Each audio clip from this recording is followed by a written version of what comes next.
Siapa yang sebut la ilaha illallah, Allah ampunkan dia walaupun dosanya sebanyak buih di laut.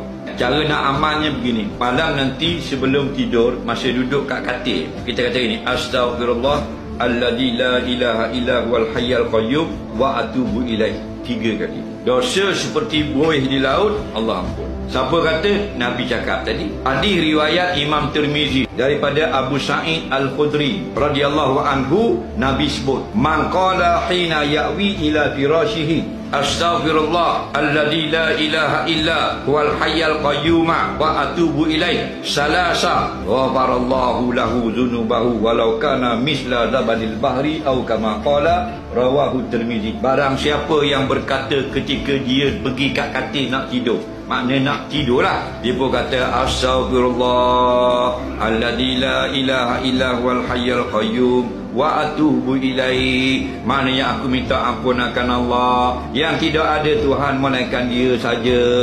Aku bertaubat kepadanya, Tuhan yang hidup yang tidak mati. 3 kali sebut ghafarallah, Allah akan ampun, lahu bagi dia, zunubahu, bukan zambahu satu dosa, sekalian dosa. Banyak mana? Dah saya banyak dosa ustaz, ada 400 lebih. Nabi tambah belakang, walau kana, walaupun adalah dosa itu misla khabar kana, misla zabadil bahri, seumpama buih di laut.